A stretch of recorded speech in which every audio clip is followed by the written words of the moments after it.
From the heart of rural France, this is the Keto Woman podcast, brought to you by me.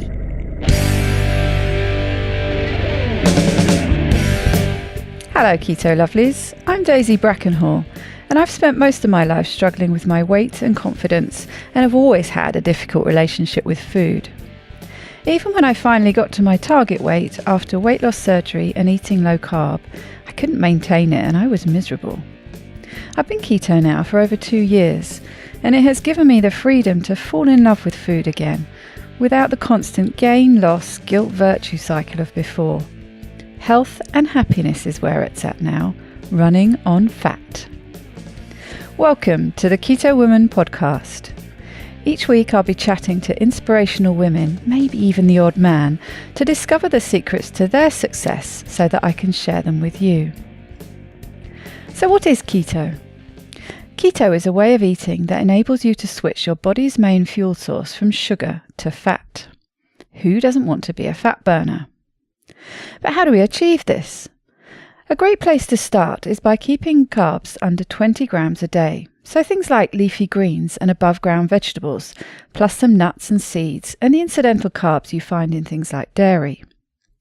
Moderate protein scaled to your lean body mass, and then fat to satiety. Once you're in the swing of things, you can tweak it to suit you. Make your own personalised keto. I'll be asking my guests each week what their keto looks like to show you just how flexible and fabulous this way of eating can be. I'm not a doctor, and most of my guests won't be either, so we can't give you medical advice.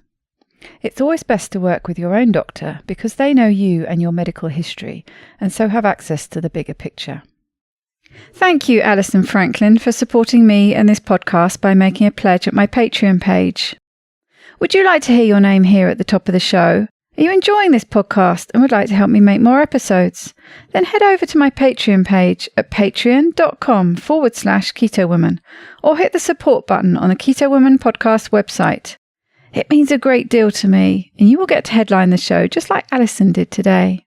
This week's extraordinary woman is Belinda Lennerz. Dr. Lennerz completed medical school at Friedrich Alexander University in Germany in 2005. She did her paediatric residency at St. Louis Children's Hospital from 2006 to 2009, followed by a fellowship in paediatric endocrinology at Boston Children's Hospital from 2009 to 2011, and 2014 to 2015. Dr. Lennerz spent 3 years from 2011 to 14 at Ulm University to obtain credentialing in paediatrics and paediatric endocrinology in Germany, and acquire focus training in obesity. She joined the endocrine division at Boston Children's Hospital after finishing her fellowship in 2015. Dr. Lennerz's research focus is on understanding cerebral mechanisms that regulate food intake and energy homeostasis in obesity and type 1 diabetes. Past and recent projects focus on how these brain circuits can be modified by metabolic signaling in relation to food intake. I was introduced to Belinda at Low Carb Denver and was delighted to have the opportunity to record with her. She gave a special presentation about the study she did with the help of Facebook group Type 1 Grit, titled Management of Type 1 Diabetes with a Very Low Carbohydrate Diet. You can find the link to the study in the podcast show notes at ketowomanpodcast.com.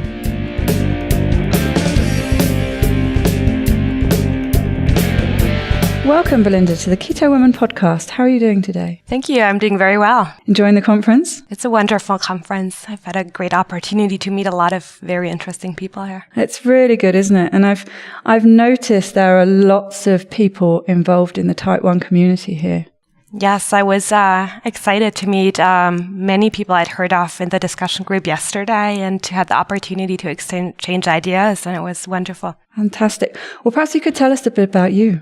I'm a pediatric endocrinology at Boston Children's Hospital, and I've taken care of people and children, especially with type 1 diabetes, for several years now and worked mostly though in obesity research. And we have recently come across a Facebook group called Type 1 Grit that are following a very low carbohydrate approach for type 1 diabetes, according to a book by Dr. Bernstein called Dr. Bernstein's Diabetes Solution.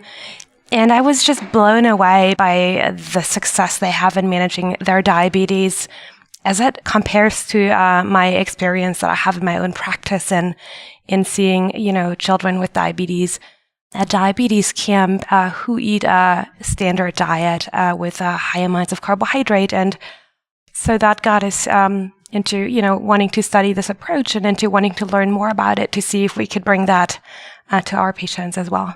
It's because really logically, it seems like such a good approach. When you're trying to manage blood glucose levels all the time, so it just seems the easiest way to eat this way, to keep your blood glucose within a certain range. Logically, to me, that just seems that it's going to be the easiest way to manage your insulin. Logically, it does make a lot of sense, right? And in fact, before insulin was discovered, that's how diabetes was managed. And then when insulin came about, carbohydrate restrictions were just loosened gradually over the years to the point where now we recommend a fairly high carbohydrate diet for people with type 1 diabetes. And surprisingly, I don't think that anyone has really done the studies to show that that's the way to go. So I'm, really looking forward to hopefully contribute a little bit to that. Yeah, exactly. So tell us a bit about the study you've been doing. For this study, this is really a first effort to look at what people are doing and to describe their success. So what we did for this study is we just posted a fairly simple online survey to the type 1 GRIT community. At the time of the survey, there was about 1,000 people following the low-carb diet recommended by Dr. Bernstein. Now it's over 3,000 the last time I checked yesterday. And so we ask people, what do you do? Like, what's your typical diet? How much carbohydrate do you eat? What's your hemoglobin A1C? We ask them to download some of their meter reads, look at their day-to-day variations in blood glucose levels. We ask for complication rates because a lot of people are worried that, low carbohydrate diets may place you at increased risk for ketoacidosis and hypoglycemia, poor growth. So we did ask about those things as well. I think what's special about our study is that we actually also ask people for permission to talk to their medical doctors and providers so that we could get some objective information from those people as well to validate what participants had reported. Because one of the largest concerns with surveys is that you never know how what people report or recall correlates with what's actually happening. And so having information from two independent sources really increases the confidence in your findings. We were able to survey over 300 adults and parents of children with type 1 diabetes and found remarkable glycemic control in that group with an average hemoglobin A1C of 5.67%. And that is really something that's thought impossible to achieve for people with type 1 diabetes, because if you want to control your blood sugar to a certain degree, at some point you're going to risk having too low of a blood sugar. Because especially when you eat carbohydrates, your blood sugar goes up and down a lot, right? Every time you eat carbohydrate and cover it with insulin, you will inevitably see a peak followed by a drop in blood sugar. So as you're trying to bring that peak down, you're going to risk to have a low sugar reading later. And of course, that has to be prevented almost at all costs because that could cause a coma, a seizure, severe problems down the road. That seems to be the biggest fear in the community of the hypos. That's a huge, because it's a huge immediate threat, right? And people experience that. Some people have lows every week or every day. And so, you constantly have to mitigate, like, how low can you go without being in trouble? And is it true that again, my logic, the higher the peaks, the lower and the more potential you're going to have to dip into that hypo zone, or does it not necessarily work that way? Well, it's likely, right? Because a lot of the highs and the lows result from a mismatch between insulin action and carbohydrate uptake. And the larger the dose of insulin that you take, the higher the risk for a big mismatch, right? If you eat a very small amount of carbohydrate and you take a small dose of insulin, you might have a mismatch, but it's not going to be as massive as if you eat 10 or 40 times more carbohydrate and you would have taken 10 or 40 times more insulin for that. Absolutely. How long was the study, the participants, how long were they reporting back for? So this was just an observational study. So it was a survey that was posted at one time point. And so we had just asked people to report on their experience. So the study itself is cross-sectional, but we had people reporting being on the diet anywhere between 3 months and 60 years. Wow, really? Yeah. Average time on the diet was right around 3 years. Most people between maybe 2 and 5 years. Gosh, I'd be really interested to hear some of the details with those people who'd been on it for such a long time. Right. At this point, we just ask everyone the same question. So I don't have a way to know much specific about the people who'd been on it for a long time. But we do hope to do some follow-up work. I actually just got funding for a randomized controlled trial for a very low carbohydrate diet for people with type 1 diabetes compared to a standard diet where we're going to deliver meals to them and then measure their blood sugar control in our research unit, have them on continuous glucose monitors so we can track their readings very closely.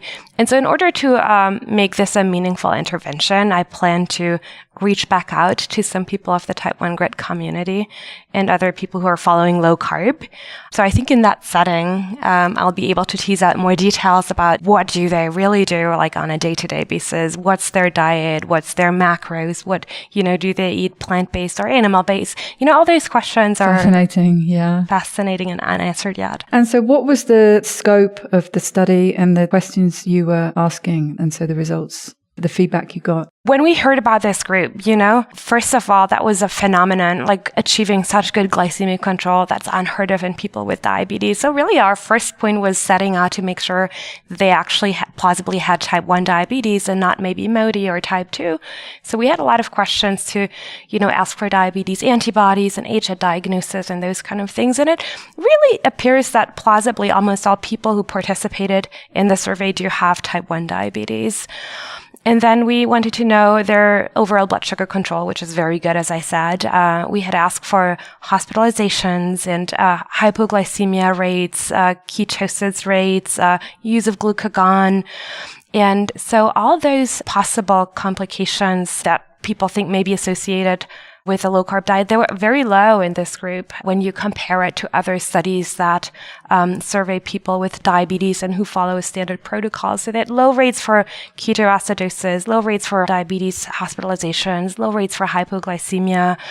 We had looked at growth in children, or at height, I should say, because if you want to look at growth, that's difficult, right? You have to look over a period of time. And because this was just a single time point, we could only look at height. And we had asked some of the physicians to provide growth data from when they're diagnosed. So in a subset of kids, we actually have growth rates over a 2-year period in about 30 to 40 kids. And they appear to have grown normally, as far as I can say. And then everyone was, people were above average or even above average tall. So we didn't see any impacts on growth, even though that would not be the right study to perfectly answer that question. We found that people were very satisfied with their diabetes control and strategies.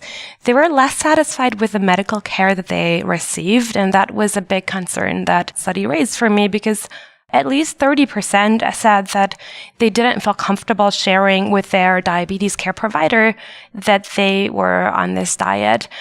And even the people who felt comfortable sharing that, a large proportion of them felt like the physician wasn't supportive and wasn't helpful in managing their diabetes in that setting. And so that made me, as a physician, very uncomfortable, because I think that an honest relationship between physician and patient is paramount, especially if it comes to something so physiologically influential as a diet, right? Because you have to have a whole different set of considerations. As we heard at the conference, your lab tests will look differently. You may have different risks for complications. When you get sick, you may need different management advice, right? You may not be managed the same as someone who's eating a high-carb diet. So I felt that was a very sad finding, to see that those people who are so tremendously successful and dedicated are so unsupported or feel so unsupported. And I think there is a real lack in information about this approach, and very important, to do more research, to educate the medical community and to help enhance, make resources available so that there could be a better communication, hopefully.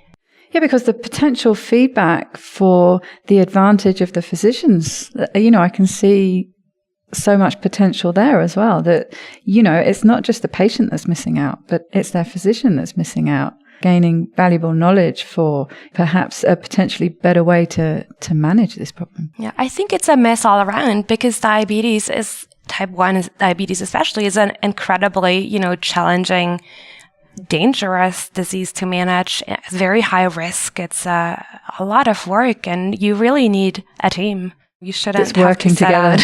You shouldn't have to set out trying to do this on your own. No, and that just heightens the fear and anxiety that's so closely bound with having the condition, I imagine. And perhaps you could talk a little bit about ketoacidosis in this situation and the potential concern whenever anyone starts talking about ketones. In the community as a whole, there's a real misunderstanding between being in ketosis, and ketoacidosis is cited as you shouldn't do keto because of this. And most of us are well schooled in the fact that it's, for the majority of people, it's not an issue unless you're a type 1 diabetic. And so I can imagine that people potentially using this way of eating to help manage their type 1, that must be a red flag that comes up, that is going to be something that they're concerned about happening. Yeah, so I'll start by saying that there is really no research and no literature to actually know the right answer in this, and that's what makes it scary. The concern with eating a very low carbohydrate diet is that most likely, or not most, depending on how low you go, you might be in nutritional ketosis. And in fact, I know that some people specifically aim to be in nutritional ketosis to have health benefits, as we've heard at this conference. If you don't have type 1 diabetes, if you have type 2 diabetes, or if you don't have diabetes at all, your ketone levels almost cannot exceed a certain level, because if your ketone levels rise to an unsafe threshold, your body will actually make insulin triggered by the ketones themselves to bring them back down. So it's a calibrated system. It's stable. If you have type 1 diabetes, you do not have that opportunity. So if your ketones could go incredibly high without your body having the ability to intervene, because you cannot make insulin. And so that's why people with type 1 diabetes, no matter what diet they're on, they're at risk for having ketoacidosis if they don't get sufficient insulin by injection or by insulin pump. So that's always a risk. And people who eat a standard carbohydrate diet, when their insulin delivery is interrupted, or when they get sick and become so insulin resistant that whatever insulin they get doesn't work, the first thing you see is their blood sugar will go very high. And then you'll know to check for ketones. And then you'll know that you're in ketoacidosis. And you could, usually if you're vigilant, you could treat it before it becomes real dangerous. So it's preventable.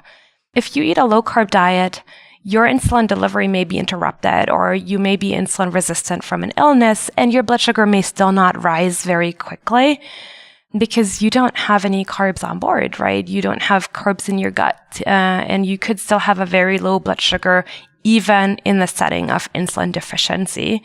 And you may go into ketosis or ketoacidosis even without having the typical warning signs of it.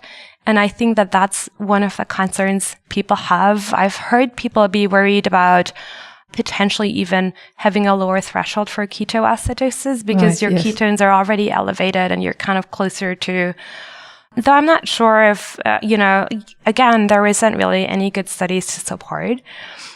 I wanted to point out that, even though the type 1 grit community showed that they really didn't have a lot of ketoacidosis hospitalizations or ED visits or episodes at all, this is a special group. Like, those are very highly motivated, vigilant, incredibly engaged people that are very in tune with their diabetes care. There might be other people who don't pay as much attention, for whom I think the risk is probably substantially larger than this group that I had the opportunity to work with. I think what I want to say in my opinion, again, without having a lot of research behind it, is I want to say that it's probably important to measure your ketones, especially if you're on a low-carb diet, to know what your baseline level is. And if you see deviation, like if you feel sick and if you feel unwell, to check it then. And if you see any increase from what you usually run, to be careful and to know that you could be at risk for having ketoacidosis. Yes, I think Jake Kushner mentioned that yesterday. He was showing us the difference between, with the constant glucose monitor, the difference in the graphs, just in general, between people eating the standard diet and on, a keto or low carb diet. That variance was incredible. But he mentioned about a particular time of risk was if something like your insulin pump or something happened during the night, and so you weren't aware of it and you woke up and maybe the ketones could be going up then. But he spoke about that relative difference, just as you said, knowing what your standard baseline is and what it's increased to. It's more important is that difference between the two than having a specific number that everyone should be concerned when their ketones get to a certain amount. It's very specific to you and what the differential is for you. Right, because I think there is a huge gray zone. For example, if you're on a high carb diet and your ketones are 1 and 1.5, that's not normal. So at that point, even you would want to start troubleshooting and looking for problems with your equipment or your insulin, or, to see if you're sick, you may want to take extra insulin to cover for that because that's not normal on a standard diet. If you're on a low carb diet, you may habitually be at 1.5. You may even be at 2 or 3, right? Depending on your constitution and what you do on your diet. But then going from maybe 2 to 3, that could be a warning sign, right? We know that when you're at 10, you're in trouble.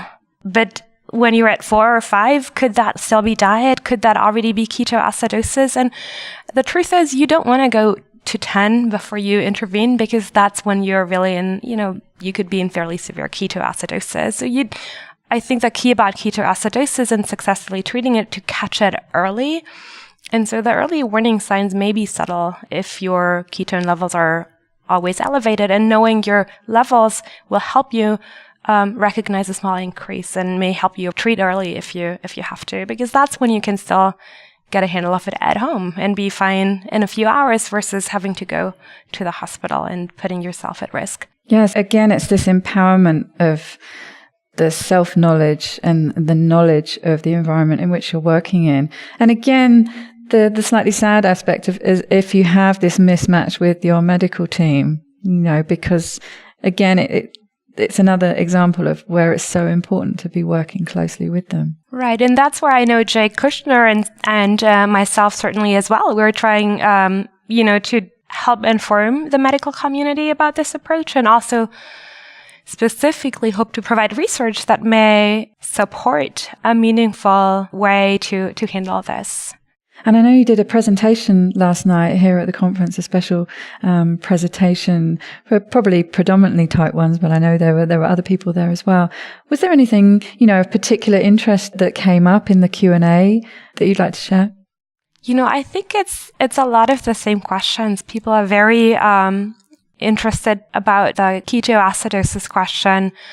I get a lot of questions about hypoglycemia, and specifically, asking, is it actually safe to be hypoglycemic when you're on a ketogenic diet?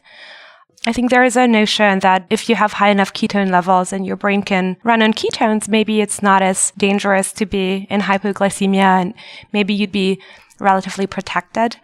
People say that they don't feel the lows as much, that they feel fine, they're fully functional. Why should I worry, right?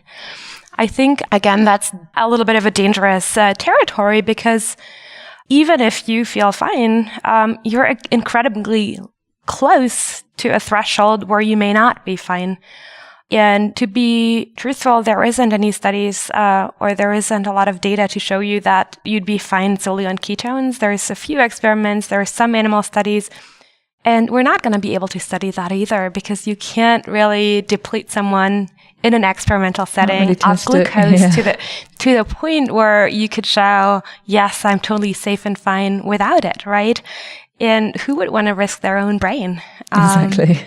So the brain is very vulnerable. If the brain doesn't have it needs fuels, it has no stores, right? If it's not fueled properly, you would, you could have a seizure, you could go into coma, you could have brain damage. And I do think that ketones are protective to a degree, and I do think that the brain can use them as a fuel. But do you really want to push your limits, to test that? And I think that maybe not. I guess that's where the anecdotal feedback really becomes important. So if people have got the data from their monitors and they can also feed back, well, this is where, relatively speaking, I was quite low, and that might be something that would affect somebody differently who's on a standard diet to me, and they can just feedback. Where you were saying that potentially some people were saying that they felt maybe they didn't experience hypos in the same way. So I suppose that's where the only thing, like you say, because you can't test it, is to just collect that anecdotal evidence. And I also think that that's a double-sided sword. Is that what you say in English? Yeah. But because you're low and you don't feel it, people think, okay, I can be low. I'm safe. Yeah. But if you're low and you don't feel it, that's also a genuinely unsafe situation, right? Because feeling low is a warning sign that helps you intervene. So if you're losing that warning sign, you could potentially go low without knowing, and you could go severely low without having a proper warning. Like if someone who eats a standard carb diet and who generally runs high, they'd feel terrible when they have a 70. At 70, you're miles away from, a dangerous zone. So you have a lot of time and you get a lot of warning to intervene. If you don't feel, like if you feel fine at 50 or even 40, as I've heard from some people, you're really close to a zone where it may potentially be a little bit more dangerous, and that we don't know enough about. I can't dismiss hypoglycemia just because you don't feel it. No, absolutely because the feeling is also a warning sign. Yeah.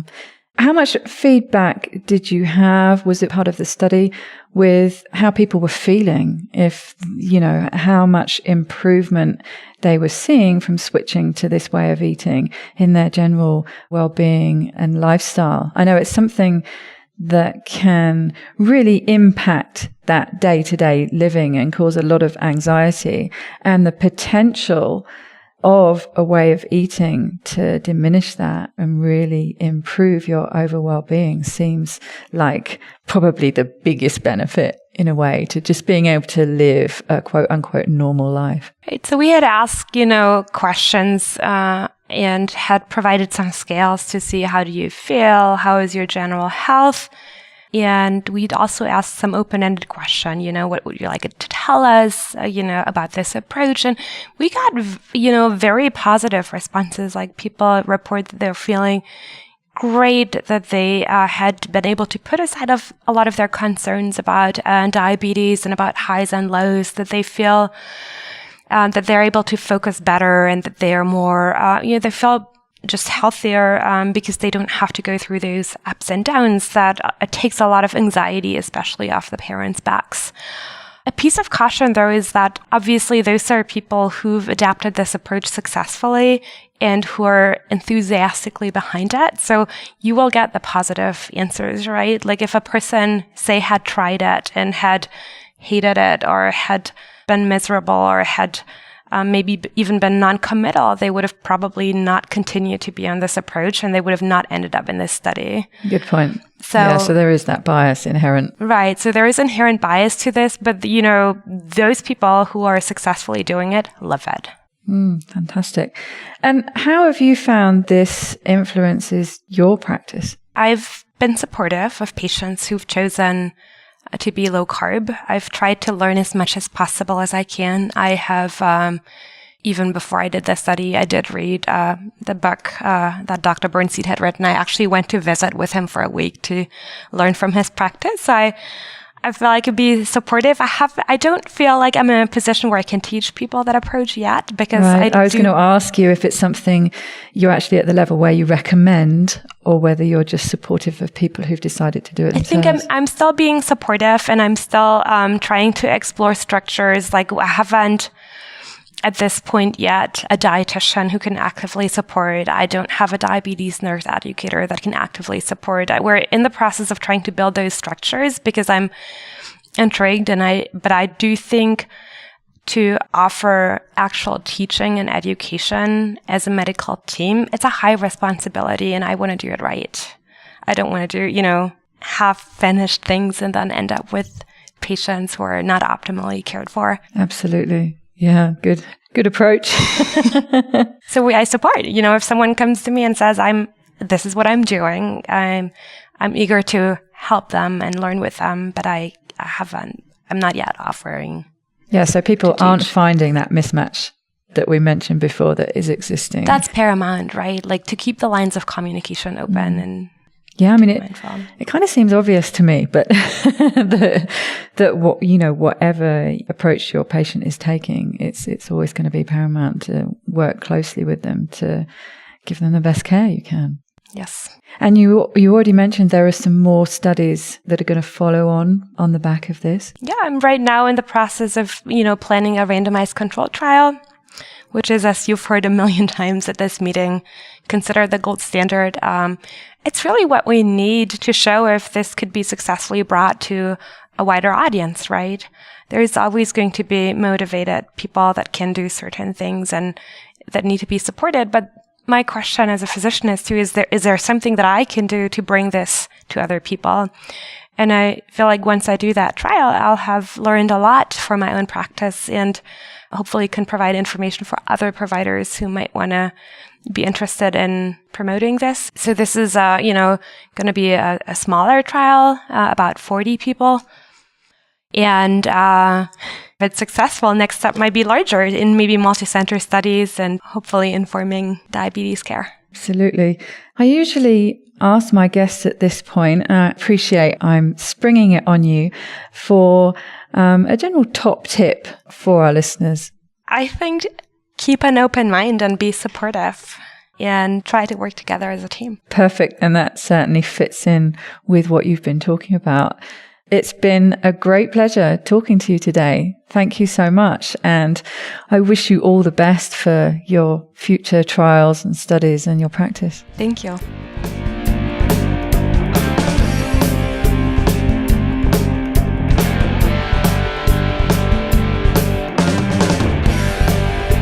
To get the resources and links from the show, please go to ketowomanpodcast.com.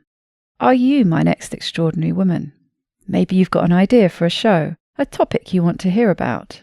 Let me know how I can tickle your earbuds by dropping me a line at daisy@ketowomanpodcast.com. If you fancy joining me on this exciting adventure and want to help me create new episodes, please go to my Patreon page at patreon.com/ketowoman. or simply hit the support button on the Keto Woman podcast website. Please help other people hear about and find this podcast by reviewing the show on my Facebook page and iTunes or whichever podcast app you use. It doesn't go unnoticed by me, the people who regularly like, share and comment on my posts. Your support means the world to me. Thank you. This week's end quote is from Ernest Hemingway, or possibly Leonard Cohen. There seems to be some debate. Via Becky Cordhill. Thanks for sharing, Becky. We are all broken. That's how the light gets in. Bye-bye, Keto Lovelies.